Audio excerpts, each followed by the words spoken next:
ഞെരളത്ത് ഹരിഗോവിന്ദൻ എന്ന കലാകാരൻ, അദ്ദേഹം കലാകാരനാണ് എന്നത് നമ്മൾ അംഗീകരിക്കുന്നു. അദ്ദേഹം ഈ അടുത്ത ദിവസങ്ങളിലാണ്, ഏതാനും ദിവസം മുൻപാണ് ഇന്ത്യൻ യൂണിയൻ മുസ്ലിം ലീഗ് എന്ന പാർട്ടിയിൽ ചേർന്നത്. അദ്ദേഹത്തിന് എന്ത് രാഷ്ട്രീയ ധാർമ്മികതയുണ്ടായിട്ടാണ് ഈ പാർട്ടിയിൽ ചേർന്നത് എന്ന ചോദ്യം നമ്മൾ തീർച്ചയായിട്ടും ചോദിക്കണം. കാരണം ഒരു മതേതര പാർട്ടി എന്ന് പറയുമെങ്കിലും മതമാണ് വലുത് എന്ന് പറയുന്ന, എന്ന് ഘോരഘോരം വാദിക്കുന്ന SDP പോലുള്ള ഭീകര സംഘടനകൾക്ക് റാൻമൂളി നിൽക്കുന്ന, അല്ലെങ്കിൽ അവർക്ക് പിന്തുണ കൊടുക്കുന്ന, അവരുടെ പിന്തുണ സ്വീകരിക്കുന്ന, ഇവിടെ ഒരു പ്രത്യേക വിഭാഗത്തിൽപ്പെട്ടവർക്ക് മാത്രം അവകാശങ്ങൾ മതി എന്ന് പറയുന്ന കാലങ്ങളായി ആ വിഭാഗത്തിന് വേണ്ടി മാത്രം പ്രവർത്തിക്കുന്ന, അങ്ങനെയും പറയാൻ പറ്റില്ല, ആ വിഭാഗത്തിൻ്റെ ഉന്നമനത്തിന് എന്നൊന്നുമല്ല, പണമുണ്ടാക്കാൻ വേണ്ടി മതത്തെ കൂട്ടിക്കെട്ടി രാഷ്ട്രീയം കളിക്കുന്ന ഒരു പാർട്ടിയാണ് ഇന്ത്യൻ യൂണിയൻ മുസ്ലിം ലീഗ് എന്നത് അവർക്ക് പോലും അറിയാം. എന്നിട്ടും മതേതരത്വം പറഞ്ഞ് നടക്കുകയാണ്. ആ പാർട്ടിയിലേക്കാണ് ഞെരളത്ത് ഹരിഗോവിന്ദൻ എന്ന സോപാന സംഗീത കലാകാരൻ പോയത്. ഞെരളത്ത് രാമപൊതുവാൾ എന്ന സോപാന സംഗീത ചക്രവർത്തിയായ മനുഷ്യൻ്റെ മകൻ കൂടിയാണ് ഹരിഗോവിന്ദൻ. ഇയാൾക്ക് തുടർന്ന് നിരവധി ക്ഷേത്രങ്ങളിൽ പരിപാടികൾ നിഷേധിക്കപ്പെട്ടു. ഇയാളുടെ ഉപജീവനമാണ് ഈ കൊട്ടിപ്പാടി സേവ, അല്ലെങ്കിൽ ഈ സോപാന സംഗീതം അവതരിപ്പിക്കുക എന്ന് പറയുന്നത്. ഇനി ഇയാളെ പണം കൊടുത്ത് ഇന്ത്യൻ യൂണിയൻ മുസ്ലിം ലീഗ് വാങ്ങിയതാണ് എന്ന അഭിപ്രായവുമുണ്ട്, പലരും പറയുന്നുണ്ട്, നമുക്കറിയില്ല. എന്തൊക്കെയായാലും ശരി, ഇയാളിൽ ഉള്ള മതേതരത്വം ഒക്കെ തന്നെ എവിടെ പോയി? അല്ലെങ്കിൽ ഇയാൾ ഗണഗീതം പാടിയും അല്ലെങ്കിൽ കീർത്തനങ്ങൾ പാടിയും ദേശഭക്തി ഗാനങ്ങൾ പാടിയും ഒക്കെ തന്നെ കേട്ടിട്ടുണ്ട്. അതൊക്കെ തന്നെ പാടാനായി ഇനിയും ക്ഷേത്രങ്ങളിൽ പോകണം.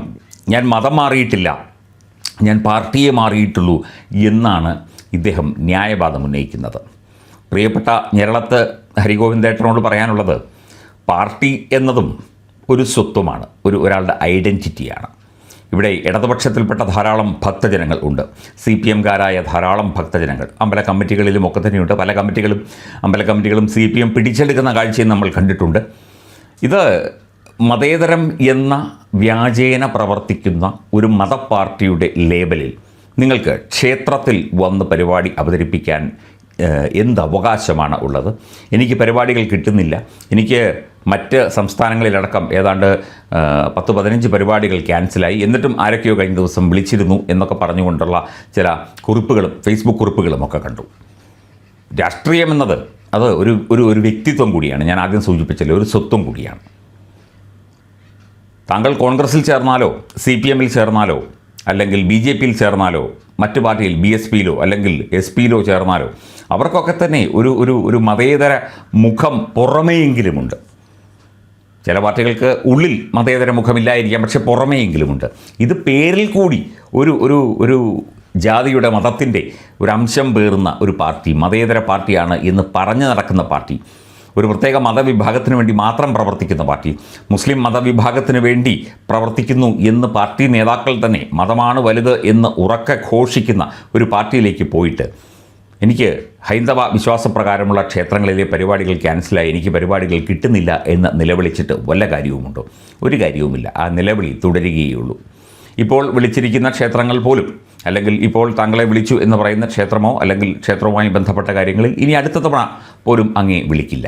ഇനി ഇന്ത്യൻ യൂണിയൻ മുസ്ലിം ലീഗിൽ നിന്ന് താങ്കൾക്ക് അതനുസരിച്ചുള്ള പണം കിട്ടിയിട്ടുണ്ടെങ്കിൽ തീർച്ചയായിട്ടും സന്തോഷം. കാരണം അങ്ങയുടെ ഉപജീവനം കൃത്യമായി നടക്കുമല്ലോ. രാഷ്ട്രീയവും കലയും സംഗീതവും സംസ്കാരവും ചിന്തകളും ഇതെല്ലാം ഒരു മനുഷ്യനെ രൂപപ്പെടുത്തിയെടുക്കുന്നതിൽ, അല്ലെങ്കിൽ ഒരു മനുഷ്യൻ്റെ ജീവിതം രൂപപ്പെടുത്തിയെടുക്കുന്നതിൽ വലിയ പ്രാധാന്യം വഹിക്കുന്നു എന്നാണ് പൊതുവെ വിശ്വസിക്കപ്പെടുന്നത്. ഞെരളത്ത് ഹരിഗോവിന്ദൻ എന്ന വ്യക്തി ആരാണെന്നും അങ്ങയുടെ ചിന്ത ഏത് രീതിയിലാണെന്നും അങ്ങ് ആർക്കു വേണ്ടിയാണ് ഇത്തരത്തിലുള്ള കാര്യങ്ങൾ ചെയ്യുന്നത് എന്നുമൊക്കെ എല്ലാവർക്കും മനസ്സിലായി. താങ്കൾക്ക് IUMLലോ SDPIയിലോ അല്ലെങ്കിൽ മജ്ലിസ് പാർട്ടിയിലോ ഏത് പാർട്ടിയിൽ വേണമെങ്കിലും ചേരാം, അത് അങ്ങയുടെ ഇഷ്ടം. പക്ഷേ അത് ചേർന്ന് കഴിഞ്ഞിട്ട് എന്നെ പരിപാടിക്ക് വിളിക്കുന്നില്ല, എനിക്ക് ക്ഷേത്രങ്ങളിൽ കൊട്ടിപ്പാടി സേവ നടത്തണം, എനിക്ക് ക്ഷേത്രങ്ങളിൽ പോയി സോപാന സംഗീതം അവതരിപ്പിക്കണം എന്നൊക്കെ നിർബന്ധം പിടിക്കുന്നത് വെറും ബാലിശമാണ്. അത് ഒഴിവാക്കുകയാണ് നല്ലത്.